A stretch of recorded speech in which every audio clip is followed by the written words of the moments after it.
Hello everyone and welcome. Make a cup of your favorite drink and get comfortable because this is a wonderful time for new stories from Yellowcat. Send your own stories in the comments below and maybe they'll be in our new video. What are your ridiculous homeowners association stories?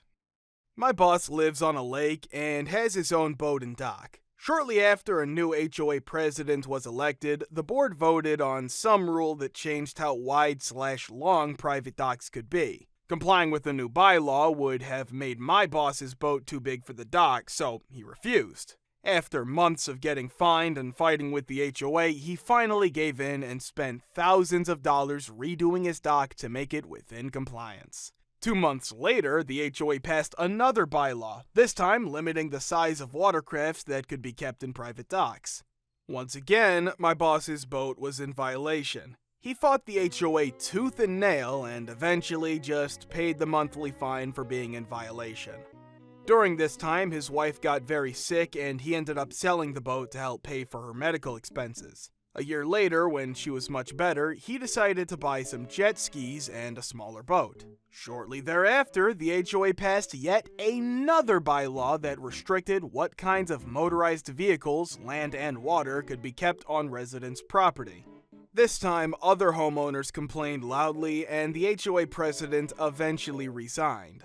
Shortly after the new president took over, it was discovered that the owner of a nearby marina had been paying the old HOA pres to pass these stupid bylaws so that boat owners in the HOA would start storing their boats at his marina instead of in their own docks.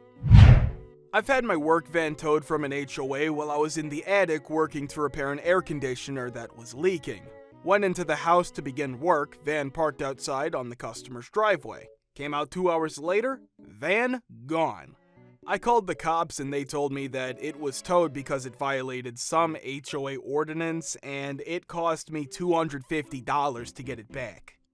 Asked the customer where the HOA president lived. I left my tools in the customer's garage, marched over to the HOA president's home, and started pounding on the door with a rubber mallet until they woke up.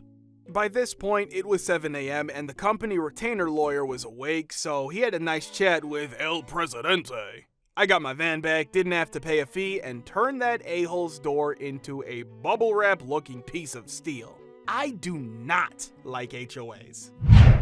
I received a letter from our HOA telling us that we weren't allowed to leave toys on our back patio. The toys in question were 3 pieces of sidewalk chalk.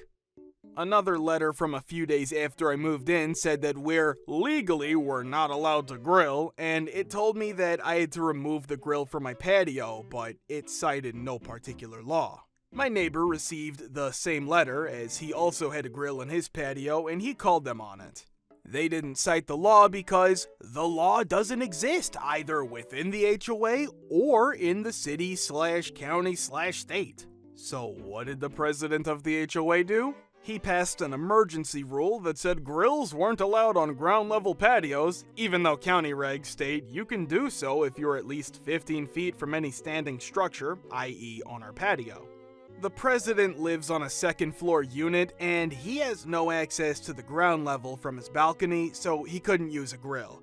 That effer was out there every night using his electric grill to cook up hamburgers and hot dogs or whatever. He is an a-hole. To make things even more petty, he once forced 2 Asian neighbors to clean out their kitchen exhaust ducts because he didn't like the fish smells coming out of their houses. My girlfriend and I were sued successfully by the condo board for living together without being married. This was to comply with new law that the board passed, which stated only blood-related family members could live in the unit after I had been living there for many years at the insistence of our neighbor, we'll call him Jim, upstairs, who is on the condo board. The whole thing started when one of our guests rode an elevator up with Jim's wife, who was afraid of strangers unknown to us. As this was a high-end condo, Jim was furious that he had to share an elevator with anyone. He found out that the guest was not a resident and also that I was not married to my girlfriend but living there. He proposed a change in the condo law to only allow blood-related family member to stay long-term. The law was passed by hyping up the fear of strangers taking over the place. Ironically, 90% of the residents are out of state, including Jim, who is there only 10 to 15 days a year, and are only there a few days a year. Also, interestingly, the only people to object to this law were everyone who lived there permanently and/or were younger. Most of the owners are rich old people. During this time, my girlfriend lost her job, and I couldn't afford two places at the same time. However, the exorbitant, over $17,000 a year, condo fees and lawyer fees kept piling up, and eventually the board foreclosed on the property and auctioned it off for a pittance. I live in a semi-arid area of the US. My neighbor is a unique woman, very artsy, and I think she holds O's and other swingers activities at her house. She's been a fun neighbor, and I wouldn't trade her for any other neighbor. She's always been nice and always has been fun to talk to. The HOA told her to paint her house and fix her lawn. One day she did without telling them what color she was painting it or when. She just painted it S-stain brown, as she called it, with another shade of S for the trim. It's an oddball between all these houses with bright colors, all complete with bright purple decks. I LOL'd at that. She tucked in a few semis worth of sand and had it spread out all over her lawn. She let the weeds grow and basically let nature xeriscape it. She even got her metalsmith friend to make her a sign that reads, "Free weeds, take as much as you like." I don't think the HOA has bothered her since. Never a dull moment with her living next door. I had a neighbor that was into ham radio and other shortwave communications. He put a simple monopole antenna on the roof, and the HOA went ape-S on his A. His solution was brilliant. He drilled a hole in the roof and had the antenna mounted on a device that would raise and lower the antenna when he wanted to use it. Kept it like that for at least 10 years with no problem. I would never ever move into a neighborhood with an HOA. That's one of the top things I consider when looking for a house/place to live. The government already curtails what I can and can't do on my property. The last thing I want is a bunch of busybody neighbors getting up in my business. I'd end up in jail for assault within the first month. The HOA in my neighborhood collects money every summer to put down new asphalt on the road every summer. My family does not participate in this for a few reasons. One, they want $1,500 for basically a 30-foot section of blacktop. Two, the last HOA president stole $40K and moved to a different state from the HOA treasury. Three, they want money for all sorts of crazy S nobody needs. So every year there is a 30-foot section that does not get asphalted, and it drives my neighbors effing insane. And I love it. My dad died in 2009, and I was the sole heir to the estate, which was insolvent. Debts exceeded assets. A point to keep in mind is that I am not the executor, only the heir. Anyway, the HOA had been paid the quarterly dues up to then, so in the fall of 2009, we were all good. Once the will was filed and the county noted, I was the sole heir and the house passed into my name on the property records, but I had no legal authority to sell it as it was an asset of the estate and I was not acting as an agent thereof. A few months pass and the HOA dues start for the new quarter. They mail letters to the house, I forward them to the executor. Eventually, they start calling me and asking why those bills have not been paid. I refer them to the executor, and the HOA goes away for a few months. Then, in the middle of 2010, they start mailing me bills at my address, complete with a coupon book and everything. I call them and ask, "What's up?" They tell me in no uncertain terms that I am responsible for this debt because my name is on the property paperwork assigned by the county. I call the executors and ask why they haven't been paying. Their position is that because the estate is insolvent, they can pay no bills as that would show preferential treatment of debt. Not even bills to maintain an estate asset. I ask them about selling the house and they waffle on it. A few weeks pass and I get a nasty gram from the HOA basically telling me they're going to sue me to get their $1,800. I call and ask them politely if they have any paperwork with my signature on it agreeing to take on this debt. Their response is that they don't need a signature, the county saying I'm the property owner, when in fact I have no rights or privileges of ownership, is enough.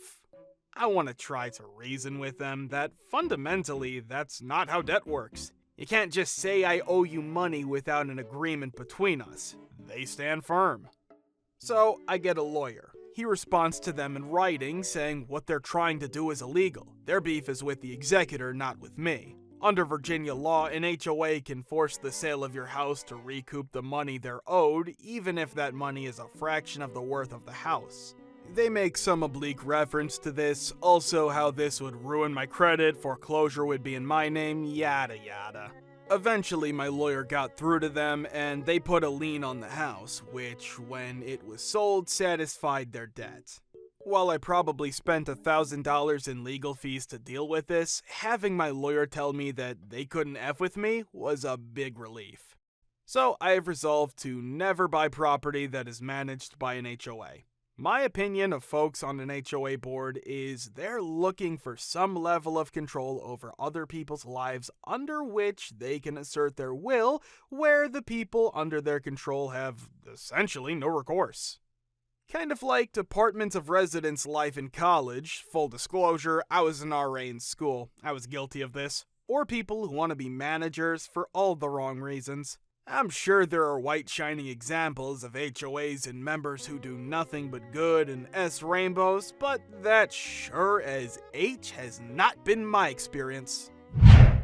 My HOA had a property manager that sold $90K and then another $60K in insurance fraud. The property manager said we still owed him $15K and that this is why he hadn't paid any of our bills for the last 4 months. He was also asking for another $2.5K special assessment. The board voted to keep him on.